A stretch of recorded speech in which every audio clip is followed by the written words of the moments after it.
السلام علیکم ورحمۃ اللہ وبرکاتہ ومغفراتہ الحمدللہ رب العالمین والصلاة والسلام علی سید الانبیاء والمرسلین اما بعد فاعوذ باللہ من الشیطان الرجیم بسم اللہ الرحمن الرحیم۔ ہماری سورۃ البقرہ کا کورس چل رہا ہے، تجوید کورس، اور سورۃ البقرہ یہ کا پہلا پارہ چل رہا ہے۔ اس میں ہم تجوید سمجھتے ہیں، پھر اسی کے مطابق جو ہم نے مدنی قاعدہ کورس میں جو ہم نے تجوید کے قواعد پڑھے تھے ان قواعد کو سمجھ کر اسی کے مطابق پھر آخر میں ہم تجوید و قرات کرتے ہیں۔ ہماری آیت نمبر 81 ہے۔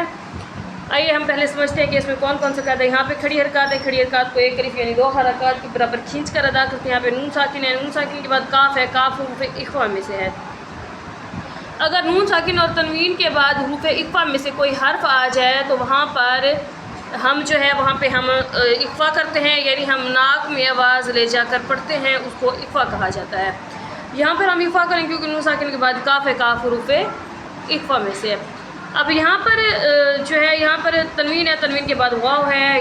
تنوین اور نون ساکن سیم ہوتا ہے، اس کے بعد کے قواعد سمجھنے پڑتے ہیں۔ یہاں پہ تنوین ہے، تنوین کے بعد واو ہے، واو حروف یرملون میں سے ہے۔ اگر تنوین کے بعد حروف یرملون میں سے کوئی حرف آ جائے تو وہاں پر ادغام ہوگا، یعنی تنوین کو جو حروف یرملون ہے اس کے اندر مدغم کر کے یعنی ڈال کر پڑھیں گے۔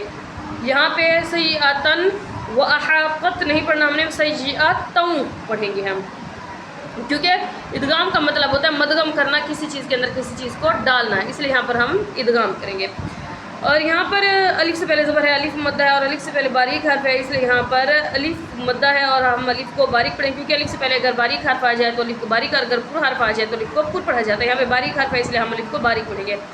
یہاں پہ کھڑی حرکات ہے، ایک الف مدار کھینچ کر ادا کریں گے، یا ساکنہ سے پہلے زیر ہے، یا مدہ، اس کو بھی ایک الف مدار کھینچ کر ادا کریں گے۔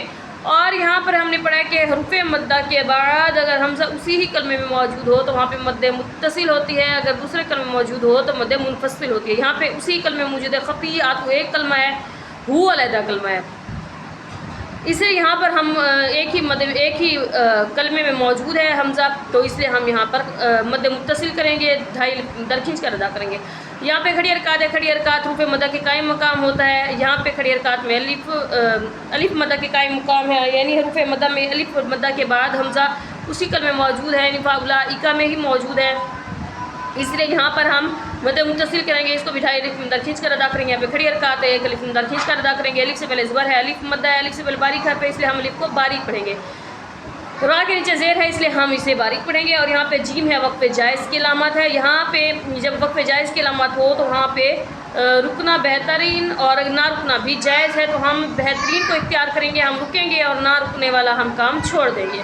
میم ساکن میم کے بعد فا ہے، فا حروف ہم کیا یعنی با اور میم کے علاوہ میم ساکن کے بعد کوئی بھی حرف آ جائے تو وہاں پہ اظہار شفوی ہوگا، اس لیے یہاں پہ اظہار شفوی ہوگا، غنہ نہیں کریں گے۔ یا ساکنہ سے پہلے زیر ہے، یا مدہ ہے، الف مدار کھینچ کر ادا کریں گے، الف سے پہلے زبر ہے، الف مدہ الف سے باریک ہے اس لیے الف کو باریک پڑھیں گے۔ یہاں پہ کھڑی حرکات ہے، واو ساکن سے پیش ہے، واو مدہ ہے، حروف مدہ کے بعد اگر سکون عارضی ہو یعنی کوئی بھی حرف ہو اور وہ سکون وقت کی وجہ سے ساکن ہو جائے تو وہاں پہ مد عارض لگے گی، اس لیے یہاں پہ مد عارض ہوگی، اس کو ہم 1 2 یا 3 الف کی مقدار کھینچ کر ادا کریں گے۔ اور ہم نے پڑھا تھا وقت کی علامات میں کہ جب زبر کسی حرف پہ آ جاتی ہے تو زبر وقت میں ختم ہو جاتی ہے۔ یہاں پہ زیر ہے، زیر بھی اگر کہیں آ جائے وقت میں تو یہ ختم ہو جاتے ہیں، یہاں بھی زیر ختم کر دیں گے، یہاں بھی زبر ختم کر دیں گے، یہاں پہ نار پڑھیں گے، یہاں پہ خالدون پڑھیں گے، دونوں کو جزم دے دیں گے۔ تو آئیے ابھی ہم اس کی تجوید کرتے ہیں۔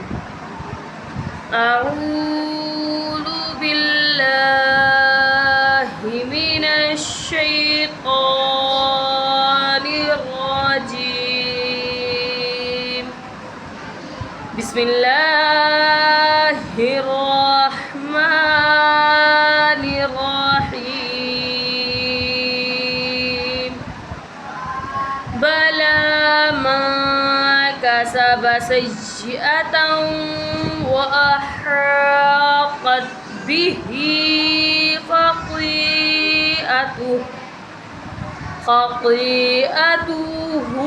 خطيئته فأولئك أصحاب النار